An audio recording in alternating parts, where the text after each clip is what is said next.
ایسا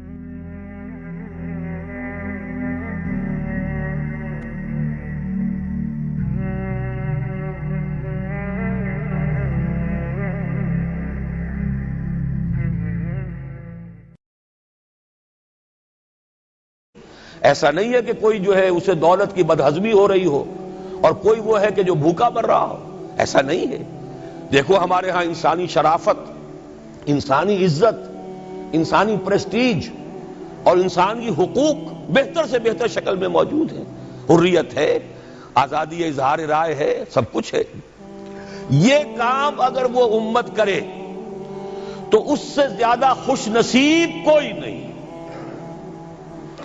پھر دنیا میں اس کو غلبہ ہوگا، دنیا کی خلافت اس کو دی جائے گی، دنیا کی امامت اس کو دی جائے گی، دنیا کی قیادت اس کو دی جائے گی۔ جیسے کبھی اقبال نے کہا تھا کہ سبق پھر پڑھ شجاعت کا، عدالت کا، صداقت کا، لیا جائے گا تجھ سے کام دنیا کی امامت کا۔ لیکن پھر وہی سبق پڑھنا پڑے گا جو صحابہ کرام نے پڑھا تھا۔ جب صحابہ کرام نے وہ سبق پڑھا تھا تو دنیا کی امامت اللہ نے ان کو عطا کی تھی کہ نہیں کی تھی؟ اگر تو اس کے مطابق عمل ہے تو ان سے زیادہ اللہ کو محبوب کوئی نہیں، اور اگر طرز عمل برعکس ہو جائے، کہیں کچھ اور کریں کچھ اور، کہیں یہ کہ قرآن پر ہمارا ایمان ہے اور اس کے قانون کو نافذ نہ کریں، کہیں یہ کہ ہماری تو محبوب ترین شخصیت محمد ہیں اور ان کی سنت کے اوپر عمل نہ کریں صلی اللہ علیہ وسلم، قرآن نے جس شے کو حرام کیا ہے اس پر اس کا استعمال کر رہے ہوں۔ اگر طرز عمل یہ ہو اور یہ طرز عمل اس حد کو پہنچ جائے کہ دنیا تانے دے یہ مسلمان کہاں اسلام، دنیا میں ہمیں دکھاؤ کہاں اسلام، یہ مسلمان کیا اسلام پر کاربند ہیں؟ جارج برنارڈ شاہ نے کہا تھا کہ میں جب قرآن پڑھتا ہوں تو محسوس کرتا ہوں اس سے بہتر کتاب کوئی ممکن نہیں، لیکن جب مسلمانوں کو دیکھتا ہوں تو محسوس کرتا ہوں ان سے زیادہ ذلیل قوم دنیا میں کوئی نہیں۔ یہ کنٹراسٹ ہے جو ہم اپنے وجود سے پیش کر رہے ہیں۔ کیا اس کی وجہ سے لوگ اسلام کی طرف راغب ہوں گے یا اسلام سے متنفر ہوں گے؟ کیا ہمارا منہ ہوتا ہے ہم باہر جاتے ہیں؟ اسی لیے ہم تو تبلیغ، میں تو کم سے کم وہاں جا کر جو مسلمان کھوئی ہوئی بھیڑیں ہیں امت محمد صلی اللہ علیہ وسلم کی، انہی کو ریکلیم کرنے کی کوشش کرتا ہوں، جیسے کہ حضرت مسیح نے کہا تھا میں تو بنی اسرائیل کے گھرانے کی کھوئی ہوئی بھیڑوں کی تلاش میں آیا ہوں۔ میرا منہ نہیں ہے کہ میں وہاں کسی امریکن سے بات کروں، وہ یہ کہے گا تم اپنا گھر تو سنوارو، فزیشن ہیل تھائی سیلف۔ تم ایک چھوٹا سا ملک نہیں چلا سکتے، تم نے اس کا بیڑا غرق کر کے رکھ دیا ہے، تم نے اسے کورٹ آف وارڈ بنوا دیا ہے IMF کا۔ ہاں یہاں تو گھڑی گھڑی جو ہے قرقمین آتے ہیں IMF کے اور ورلڈ بینک کے قرقی کرنے کے لیے، ہر روز ایک نئی قرقی ہو رہی ہے، ہر روز جو ہے آج پھر گاڑیوں کا کرایہ بڑھ رہا ہے، بجلی کا کرایہ قرقی ہو رہی ہے۔ عوام کے اندر جو بھی رہا رہ گیا اسے بھی چوسنے کا اور کشید کرنے کے لیے ایک حکومت کو گرا دو، وہ تو بدنام کر دی گئی، دوسری حکومت لے آؤ اس کے ہاتھوں کچھ کام کروا لو، وہ بدنام ہو جائیں گے تو ان کو بھی ہٹا دینا۔ ان کا کیا کھیل ہے؟ یہ کھیل کھیلتے رہیں گے اور اس میں یہ ہے کہ اپنی قرقیاں کرتے چلے جاؤ۔ یہ حال اب کیا میرا منہ ہے کہ میں جا کر وہاں بات کروں؟ تم اپنے گھر کو دیکھو، تم اپنے ملک کو دیکھو، ایک وہ ہے جنہیں تصویر بنا آتی ہے، ایک تم ہو کہ لیے اپنی بھی صورت کو بگاڑ۔ ایک ہی ساتھ تم آزاد ہوئے تھے، ہندو بھی تھے کہ نہیں تھے؟ انہوں نے اس ملک کو بنایا ہے، اپنی معیشت کو، اپنی اکانومی کو اپنی بنیادوں پر، اپنے پاؤں پر، اپنے پیروں پر کھڑا کیا ہے۔ آج جو ہے وہ ایک منی سپر پاور بن چکا ہے، اور وہ کہ ڈرتا تھا پاکستان دو طرف سے ہمیں جو ہے قابو میں کر لے گا۔ پہلے تقریباً 20 برس جو ہیں ہندوستان کے، بھارت کے کانپتے ہوئے گزرے ہیں پاکستان سے، اب 30 برس سے جو صورتحال ہے وہ آپ کو معلوم ہے۔ تو صورت یہ ہے کہ جب کوئی قوم جو امت مسلمہ ہو یہ طرز عمل اختیار کرتی ہے تو عذاب اس پر آتا ہے۔ بڑی کڑوی بات ہے، آج عذاب کفار پر نہیں آ رہا، وہ تو اللہ تعالیٰ ان سے آخرت میں نمٹ لے گا، اور آخرت تو ہے ہمیشہ کی، بڑا سو عذاب تو وہیں کا ہے۔ وَلَعَذَابُ الْآخِرَةِ أَكْبَرُ لَوْ كَانُوا يَعْلَمُونَ۔ دنیا میں کفار پر عذاب آتا تھا جب کوئی رسول بھیج دیا جائے، اب رسول آئے گا نہیں، ایک ایکسیپشن ہے وہ بعد میں بتاؤں گا، لیکن اب دنیا میں جو عذاب آتا ہے وہ مسلمان امت پر آتا ہے۔ اب اس کو چونکہ بات بہت کڑوی ہے، تھوڑا سا میں اس کے اندر آپ کے لیے سمجھنا، حلق سے اتارنا اس کڑوی گولی کا آسان کر دوں۔ دیکھیے ہم سے پہلے بھی ایک امت مسلمہ تھی کہ نہیں؟ ہماری عمر جو ہے امت مسلمہ کی حیثیت سے ابھی 1400 برس ہوئی ہے، 1417 سن ہجری چل رہا ہے نا، اس میں آپ اور حضور کی بعثت 12 برس اور، تو 1430 برس سمجھیے، اس لیے کہ اس وقت جب سے کہ وحی کا آغاز ہوا ہے، یہ ہماری کل تاریخ ہے، ابھی 1450 برس نہیں ہوئی۔ ہم سے پہلی جو امت تھی 2000 برس تک اسی مقام پر فائز رہی۔ وہ کون تھے؟ بنی اسرائیل۔ وہ موسیٰ کے امتی تھے، ہم محمد کے امتی ہیں، علی نبینا و علیہ الصلوۃ والسلام۔ انہیں تورات دی گئی تھی، ہمیں قرآن دیا گیا ہے۔ نبی ہونے کے اعتبار سے افضل ترین نبی، رسول ہونے کے اعتبار سے اکمل ترین رسول، کتاب ہدایت ہونے کے اعتبار سے جامع ترین کتاب، نوع انسان را پیام آخری، حامل او رحمت للعالمین۔ یہ اپنی جگہ تقابل ہے، لیکن ایک اور اعتبار سے دیکھیے، عمر اس کی طویل تھی 2000 برس، ہماری ابھی 1400 برس ہوئی۔ اور دوسری بات، اس امت میں 1400 برس تک کوئی وقت ایسا نہیں گزرا کہ کوئی نبی موجود نہ ہو، سینکڑوں نبی آئے۔ شروع ہوئی ہے 1400 قبل مسیح میں، جب تورات دی گئی حضرت موسیٰ کو، اور آپ کو معلوم ہے اس وقت 2 رسول تھے، موسیٰ بھی اور ہارون بھی علیہ السلام۔ پھر حضور کی حدیث بخاری شریف میں موجود ہے، کانت بنو اسرائیل تسوسہم الانبیاء کلما ہلک نبی خلفہ نبی۔ بنی اسرائیل کی سیاست اور حکومت جو ہے انبیاء کے ہاتھ میں ہوتی تھی، جب بھی کوئی نبی فوت ہوتا تھا دوسرا نبی اس کا قائم مقام، اس کا جانشین ہو جاتا تھا، جیسے داؤد کے بیٹے سلیمان۔ آخری جو نبی آئے ان کے ہاں وہ حضرت مسیح، اور ان کے ہم عصر حضرت یحییٰ علیہ السلام۔ تو یوں سمجھیے 2 سے شروع ہوا، 2 پر ختم ہوا، موسیٰ و ہارون، عیسیٰ و یحییٰ، درمیان میں 1400 برس، اور کوئی وقت ایسا نہیں ہے جب کہ کوئی نبی موجود نہ ہو۔ کیسی امت تھی! اسی لیے میں نے آپ کو بتایا، قرآن مجید میں سورہ بقرہ میں 2 جگہ فرمایا ہے، یا بنی اسرائیل اذکروا نعمتی التی انعمت علیکم وانی فضلتکم علی العالمین۔ چھٹا رکوع بھی شروع ہوتا ہے اسی آیت سے سورہ بقرہ کا، اور 15واں رکوع پھر شروع ہوتا ہے اسی آیت سے۔ اے بنی اسرائیل، میرے اس انعام و اکرام کو یاد کرو جو میں نے تم پر کیا، اور میں نے تو تمہیں تمام جہان والوں پر فضیلت دی تھی۔ لیکن وہی بنی اسرائیل جب ان کا طرز عمل کیا ہوا، شریعت کو پس پش ڈال دیا، نبذ فریق من الذین اوتوا الکتاب کتاب اللہ وراء ظہورہم مثل الذین حملوا التوراۃ ثم لم یحملوها کمثل الحمار یحمل اسفارا۔ کتاب سے ناطا توڑ لیا، بس اس کو مقدس کتاب بنا کر رکھ دیا، نہ پڑھنا، نہ سمجھنا، نہ اس پر عمل کرنا، جیسے ہم کرتے ہیں۔ ایصال ثواب کی محفلوں میں کام آتا ہے، یا بچیوں کو وہ جہیز میں دینے کے کام آتا ہے، یا قرات کی محفلیں ہوتی ہیں، مقابلے ہوتے ہیں۔ اللہ اللہ خیر صدہ قرآن مجید سے ہمارا کیا سروکار رہ گیا ہے۔ بہائے آتش ترا کار جزی نیست کہ از یاسین او آسا بمیری۔ عیاشیاں کرتے تھے، بدماشیاں کرتے تھے، غلط کام کرتے تھے، لیکن انہیں خیال یہ تھا کہ ہم چونکہ ابراہیم کی نسل سے ہیں، موسیٰ کی امت میں سے ہیں، نحن ابناء اللہ واحباؤہ، ہم تو اللہ کے بیٹوں کے مانندے بڑے چہیتے ہیں۔ اسی پر اللہ نے فرمایا فَلِمَ يُعَذِّبُكُمْ بِذُنُوبِكُمْ بَلْ أَنْتُمْ بَشَرٌ مِّمَّنْ خَلَقَ۔ ایسے ہی تم چہیتے اور لاڈلے ہو تو اللہ تعالیٰ تمہیں عذاب کیوں دیتا رہا ہے؟ تمہیں نیبوکڈنیزر کے ہاتھوں پٹوایا 600 قبل مسیح میں، یوں سمجھیے تقریباً وسط میں آتا ہے یہ معاملہ۔ 1400 قبل مسیح میں تورات دی گئی، اور سمجھیے کہ ایک مسیحی میں حضرت مسیح آ رہی ہے 30 سن عیسوی میں، ان کے درمیان تقریباً وسط میں اشیریوں کے ہاتھوں پٹوایا اور اب بابلیوں کے ہاتھوں پٹوایا۔ بخت نصر جس کو کہتے ہیں، نیبوکڈنیزر، 6 لاکھ یہودی اس نے قتل کیے یروشلم میں، 6 لاکھ کو قیدی بنا کر لے گیا، ہیکل سلیمانی گرا دیا گیا جو کہ ان کا کعبے کے درجے میں تھا، اور یہ کہ کوئی ایک متنفس نہیں بچا یروشلم میں، کوئی 2 اینٹیں سلامت نہیں رہی۔ انہیں لے گیا بیبیلونیا میں کیپٹیوٹی، پیریڈ آف کیپٹیوٹی. وہاں سے واپس آئے، توبہ کی انہوں نے، حضرت عزیر علیہ السلام کی دعوت توبہ جو ہے، توبہ کی منادی کے نتیجے میں، تو پھر اللہ نے انہیں ایک موقع اور دیا اور ان کی ایک بڑی عظیم سلطنت قائم ہوئی، مکابی سلطنت. اور پھر ٹیمپل جو ہے دوبارہ بنا، یہ جو سیکنڈ ٹیمپل کہلاتا ہے، دوسری تعمیر جو ہوئی ہیکل سلیمانی کی، اس کو بھی پھر دوبارہ جب ان کے ہاں وہی لچھن آئے، میں تجھ کو بتاتا ہوں تقدیر امم کیا ہے، شمشیر و ثنا اول، طاؤس و رباب آخر.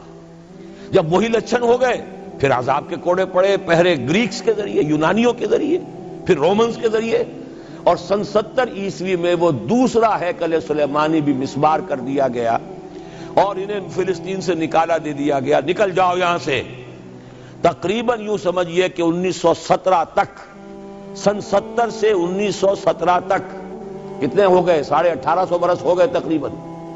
1850 برس یہ لوگ پھر فلسطین میں داخل نہیں ہو سکے، اور وہ ہیکل سلیمانی آج تک بھی پڑا ہوا ہے منہدم، سوائے اس کی ایک دیوار کے جسے یہ ویلنگ وال کہتے ہیں. وہاں جاتے ہیں، رو دھو کر آ جاتے ہیں. اب تو خیر ان کا قبضہ ہے، جانا آنے کا سوال نہیں رہا، ورنہ 1967 سے پہلے بھی اجازت لے کر جاتے تھے، ماتم کر کے آ جاتے تھے. اس لیے کہ یروشلم جو ہے اس پر قبضہ تو ان کا ہو گیا تھا، لیکن مشرقی علاقہ ہے وہ، اور اس پر ابھی عربوں کا زیادہ تسلط تھا. اب وہ ختم ہو رہا ہے. معلوم ہوا کہ وہی قوم جو ہے، جو چہیتی بھی تھی، لاڈلی بھی تھی، خیر الامم تھی، انی فضلتکم علی العالمین کا مصداق تھی، جس پر انعامات تھے، اکرام تھا، جنہیں حضرت داؤد اور سلیمان کی سی حکومتیں دی گئیں، ان سب کا معاملہ کیا ہوا؟ غلط عمل کی وجہ سے، برعکس رویے کی وجہ سے. قرآن مجید ہی میں 2 جگہ ہے تھوڑے سے لفظی فرق کے ساتھ، ضربت علیہم الذلۃ والمسکنۃ وباؤوا بغضب من اللہ، ان پر ذلت تھوپ دی گئی، ذلیل کر دیے گئے. 1850 برس تک، پہلے 150 برس تک کیپٹیوٹی میں رہے تھے، اب 1850 برس تک، جسے یہ ڈائسپورا کہتے ہیں، اس میں رہے. روتے تھے، یاد کرتے تھے اپنی فلسطین کی سرزمین کو کہ ہم وہاں سے نکالے گئے ہیں.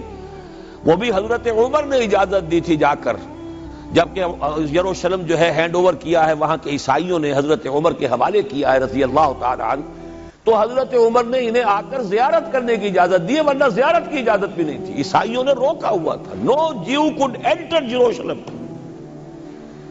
اور وہ جو معاہدہ کیا تھا عیسائیوں نے حضرت عمر سے، یہ ان کی طرف سے شرط تھی کہ آپ یہاں یہودیوں کو آباد ہونے کی اجازت نہیں دیں گے، لیکن کم اینڈ وزٹ، آئیں، زیارت کریں اور جائیں، لیکن یہاں آباد نہیں ہوں گے. یہ قوم جو اونچی تھی، بڑی تھی، فضلتکم علی العالمین تھی، لیکن وہی قوم ضربت علیہم الذلۃ والمسکنۃ وباؤوا بغضب من اللہ، اللہ کے غضب کو لے کر لوٹی.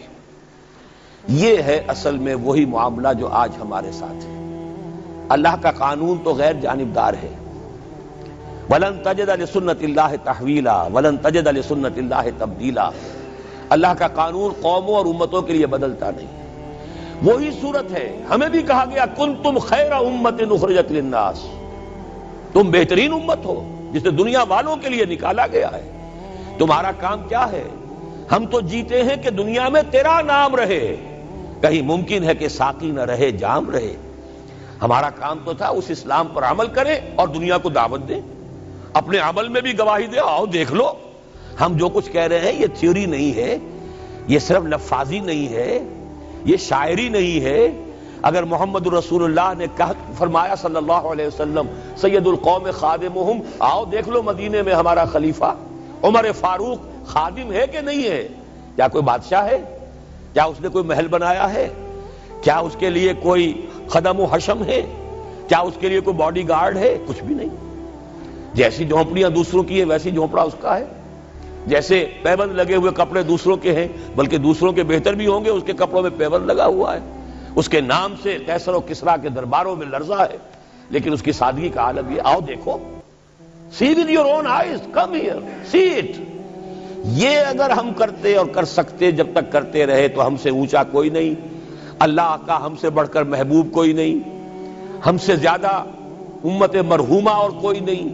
لیکن جب ہم نے برعکس روش اختیار کی تو کیا ہوا؟ جیسے انہیں پٹوایا گیا تھا ایشورینز کے ہاتھوں، ہمیں پٹوایا گیا سب سے پہلے جو صلیبیوں کے ہاتھوں، کروسیڈرز. کئی لاکھ مسلمان قتل ہوا کروسیڈز کے اندر. جب پہلی مرتبہ عیسائیوں نے قبضہ کیا یروشلم پر، تقریباً 90 برس 88 برس عیسائیوں کے قبضے میں رہا ہے، اب وہ دوبارہ چلا گیا یہودیوں کے قبضے میں. اس وقت جو ہے اتنا قتل عام ہوا تھا عربوں کا اور مسلمانوں کا یروشلم میں کہ جب فاتحین کے گھوڑے داخل ہوئے ہیں شہر کے اندر تو گلیوں کے اندر ان کے گھٹنوں تک خون کی نہر بہہ رہی تھی. اس کے بعد آیا فتنہ تاتار، کروڑوں مسلمان قتل ہوئے. یہ لاکھوں کی بات نہیں، کروڑوں مسلمان. پورا روسی ترکستان کا علاقہ ختم ہوا، افغانستان ختم ہوا، ایران ختم ہوا، عراق ختم ہوا، 4 عظیم مملکتیں. اور آخری خلیفہ بنو عباس کا وہ گھسیٹ کر نکالا گیا اپنے محل سے، مستعصم باللہ. ویسے تو نسل تو حضور کے چچا کی نسل سے تھا، عباسی تھا، حضرت عباس رضی اللہ تعالی عنہ کی نسل سے ہے، مستعصم باللہ. لیکن اس کو گھسیٹ کر نکالا گیا ایک جانور کی کھال کے اندر لپیٹ کر، اور تاتاریوں نے اپنے گھوڑوں کے سموں تلے اسے کچل دیا.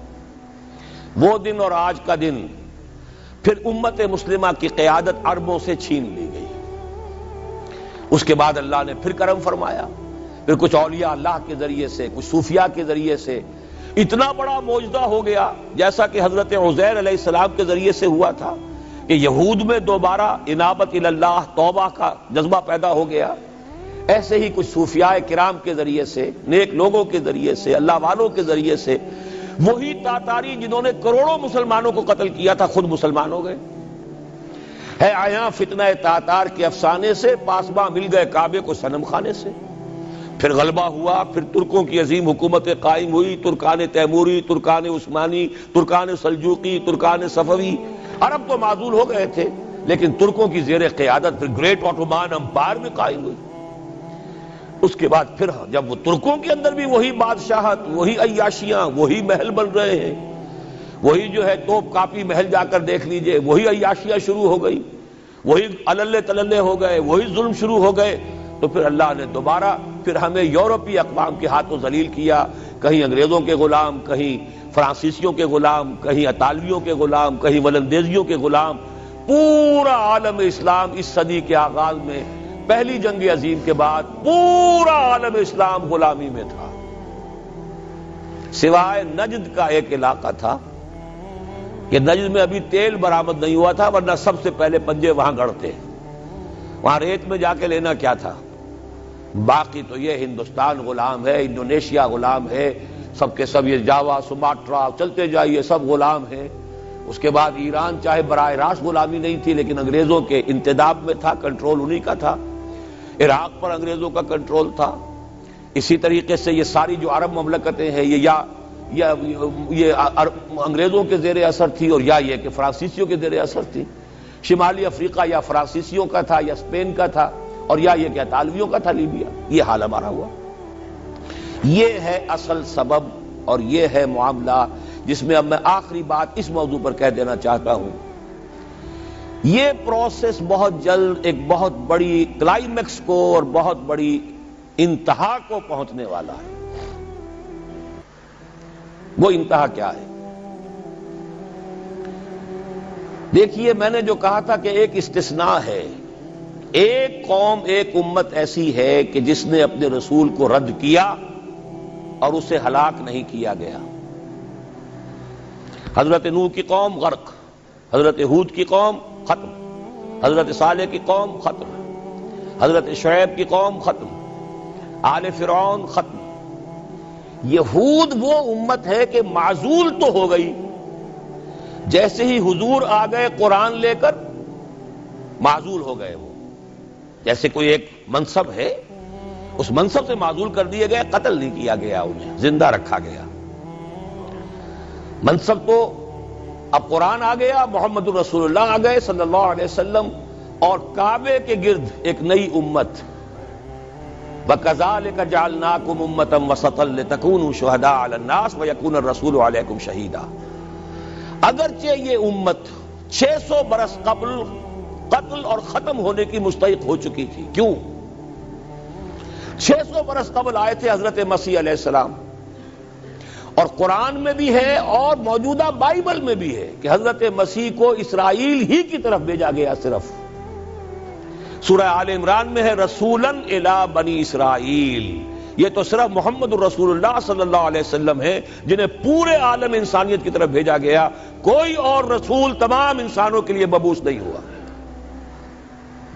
اور ابھی بائبل میں موجود ہے کہ میں صرف اسرائیل کے گھرانے کی کھوئی ہوئی بھیڑوں کی تلاش میں آیا ہوں. اسی لیے میں نے کہا تھا میں بھی امریکہ وغیرہ جاتا ہوں تو یہ اپنے پاکستانی ہندوستانی بھائی جو ہیں یہ کھوئی ہوئی بھیڑیں وہاں جا کر جو ہیں وہ گم ہو گئی ہیں، ان گمشدہ بھیڑوں کی تلاش میں. تو اس کو اچھی طرح سمجھ لیجئے، حضرت مسیح کی بعثت تھی بنی اسرائیل کی طرف، اور بنی اسرائیل نے نہ صرف یہ کہ ان کو مانا نہیں بلکہ الٹا اپنے بس پڑتے سولی پر چڑھا دیا. اپنے بس پڑتے، اس میرے الفاظ کو نوٹ کر لیجئے. گویا کہ یہ اب اس عذاب استیصال، آخری ہلاکت والے عذاب کے مستحق ہو گئے. لیکن یہ پوری انبیاء اور رسل کی تاریخ میں ایک استثناء ہے کہ اس میں جیسے آج کل ہم کہتے ہیں ججمنٹ ریزروڈ، حضرت مسیح کو اللہ نے زندہ اٹھا لیا، یہود کے اوپر لعنت تو کر دی، ختم نہیں کیا. سمجھ رہے ہیں میری بات کو؟ سن 70 سے ان پر عذاب آیا، حضرت مسیح سن 33 عیسوی میں اٹھائے گئے.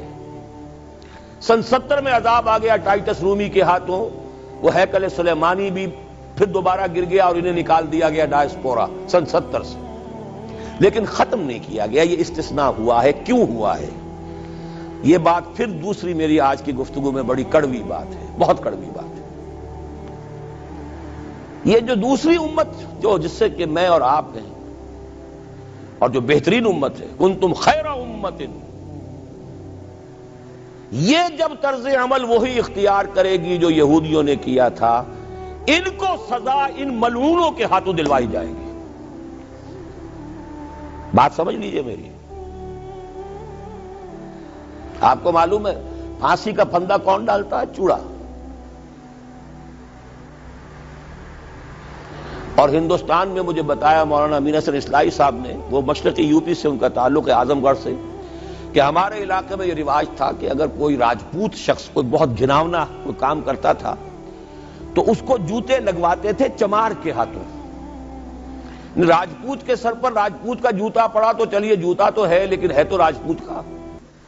لیکن جب راجپوت کے سر پر چمار کا جوتا پڑتا تھا، جسے انگریزی میں ہم کہتے ہیں to add insult to injury, ایک تو تکلیف ہو رہی ہے جوتے کی اور ایک انسلٹ ہو رہی ہے کہ چمار کا جوتا ہے، تو یہ گویا کہ بدترین سزا ہو گئی. یہ امت جتنی اونچی ہے، جس کے رتبے ہے سوا، اس کی سوا مشکل ہے. جس کا مقام بلند ہے اسی اعتبار سے ان کو پھر سزا بھی سخت ملتی ہے. صاف فرما دیا اللہ تعالیٰ نے سورہ احزاب میں، اے نبی کی بیویوں تم عام لوگوں کی طرح نہیں ہو، لستم کاحد من النساء، لستن کاحد من النساء. اگر تم نے کوئی غلط حرکت کی دوہرا عذاب ملے گا. اور بات صحیح ہے، جن کے رتبے ہیں سوا ان کی سوا مشکل ہے. اس امت کو عذاب کے کوڑے مارنے والی قوم وہ ملعون اور مغضوب علیہم قوم ہے، جس کے لیے قرآن مجید 2 دفعہ کہتا ہے ضربت علیہم الذلۃ والمسکنۃ وباؤوا بغضب من اللہ. اور یہ کوڑے بہت زبردست شکل میں ابھی آنے والے ہیں. میری بات اب آپ نے سمجھ لی؟ کیوں رکھا گیا یہود کو؟ یہ جلاد کیوں سنبھال کے رکھے گئے؟ انہیں بھی سزا دی گئی. اس صدی میں بھی ہٹلر کے ہاتھوں میں بھی 6 ملین 60 لاکھ اس نے ختم کیے. ان پر تو سزا کا سلسلہ چلتا رہا، ایکسٹرمینیٹ نہیں کیا، ختم نہیں کیا، باقی رکھا ہے. اس لیے کہ ان کو کوڑا بنا کر امت مسلمہ کی پیٹھ پر مارنا ہے کہ تمہارا رتبہ، تم محمد کے امتی صلی اللہ علیہ وسلم، ہمارے آخری رسول، ہمارے اکمل رسول، ہمارے خاتم النبیین، خیر البشر، اور ان کی امت ہو کر تمہارا حال یہ ہے. تو تم سزا کے مستحق جو ہو، وہ سزا ہے کہ جو اچھی طرح سمجھ لیجئے ہماری حال جو اس صدی کے آخر میں شروع میں ہوا تھا کہ تمام مسلمان غلام، اس غلامی کے اوپر جو مزید کوڑا تیار ہوا 1917 میں بالفور ڈیکلریشن کے ذریعے سے برطانیہ نے اجازت دے دی کہ یہودی آ سکتے ہیں، اب فلسطین میں آ کر آباد ہو سکتے ہیں، وہ مکان خرید سکتے ہیں، جائیداد خرید سکتے ہیں، زمینیں خرید سکتے ہیں۔ 1971 اس پر اندیشہ تھا کہ کہیں اگر خلیفہ عثمانی نے جہاد کا اعلان کر دیا، اس لیے کہ سلطان عبد الحمید کو بڑی سے بڑی رشوتیں پیش کر کے دیکھ لیا تھا انہوں نے، کہ یہ جو ہمارے اوپر پابندی ہے کہ ہم فلسطین میں آباد نہیں ہو سکتے، جو کہو ہم تمہیں دولت دینے کو تیار ہے، یہ پابندی ختم کر دو۔ سلطان عبد الحمید ویسے جو بھی کچھ تھے چھوڑ دیجئے، لیکن یہ کہ اس نے کہا کہ جو معاہدہ عمر نے کیا تھا رضی اللہ تعالی عنہ، میں پیچھے نہیں جاؤں گا، لہذا خلافت ختم کروا دی، اور کروائی کس کے ہاتھوں؟ ایک مسلمان کے ہاتھوں، اس لیے کہ فری میسن تھا مصطفیٰ کمال پاشا، فری میسن، یہ سب یہودیوں کے ادارے۔ چاک کر دی ترک ناداں نے خلافت کی قبا، سادگی اپنوں کی دیکھ اوروں کی عیاری بھی دیکھ۔ ہندوستان میں ہنگامہ چل رہا ہے، تحریک چل رہی ہے، مسلمان ہجرت کر رہے ہیں اور سب کچھ ہو رہا ہے، اور ہندو بھی شامل ہو رہے ہیں خلافت کی تحریک میں، لیکن اب مدعی سست گواہ چست۔ جب مصطفیٰ کمال نے خود ختم کر دی تو سب پانی پڑ گیا آگ کے اوپر، اب کیا بولیں، کس کو برا کہیں؟ اس کے بعد 1948 میں ان کی ریاست قائم ہو گئی اسرائیل۔ کتنے برس بعد؟ ریاست تو خیر اس وقت بھی ان کی نہیں تھی جبکہ ٹائٹس نے ختم کیا ہے، وہ تو بہت پہلے کی بات تھی، تقریباً 2000 سال بعد اسرائیل۔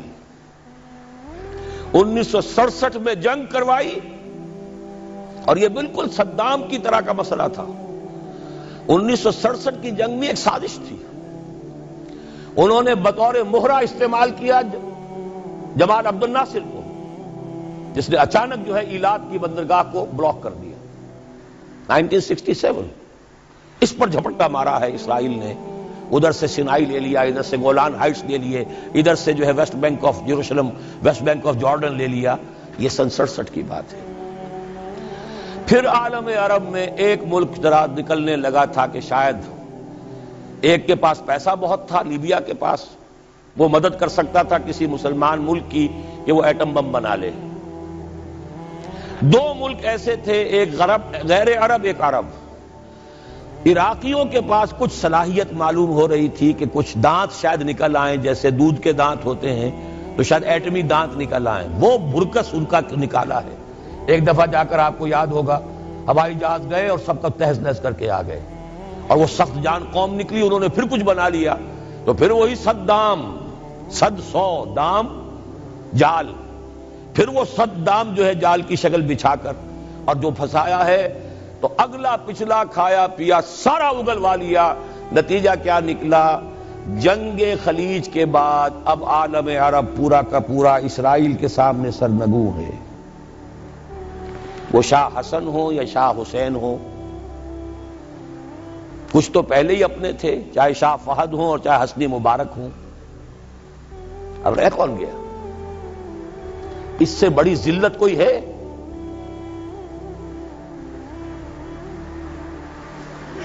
جن کے ساتھ ایک میز پر بیٹھنے کو تیار نہیں تھے، جن کے ساتھ گفتگو کو تیار نہیں تھے، اور بلا کر کہاں کھڑا کیا ہے؟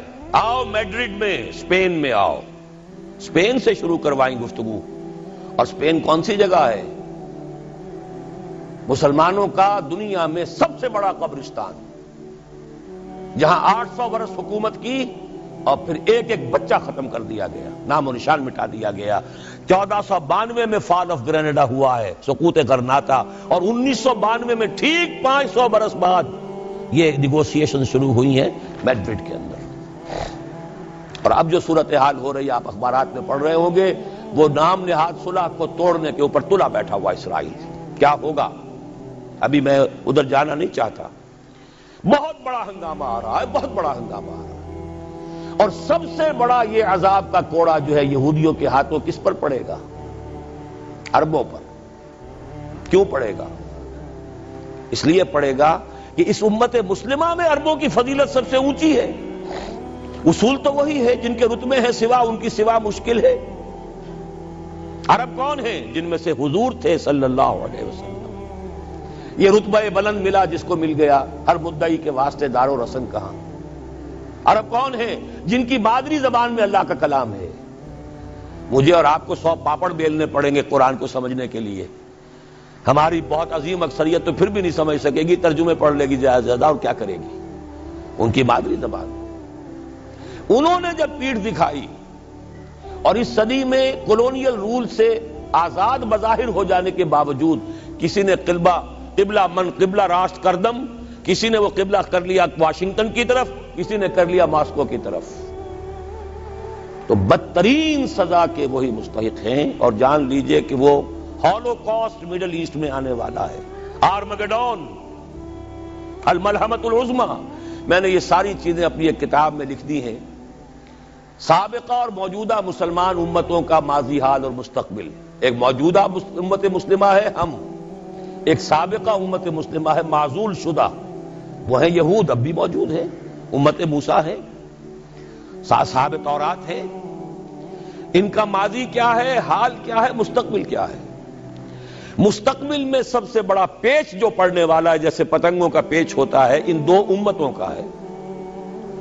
مڈل ایسٹ سب سے بڑی جنگ، تاریخ انسانی کی عظیم ترین جنگ کا میدان بنے گا، جس کو حضور نے نام دیا الملحمۃ العظمی، عظیم ترین جنگ. احادیث موجود ہے میری اس کتاب کے اندر، حوالوں کے ساتھ ہے، ٹیکسٹ کے ساتھ ہے.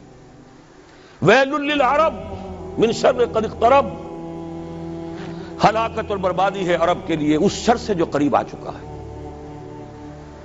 لیکن اب یہ بات تو پھر میرے اور آپ کے لیے ذرا دور کی ہو گئی.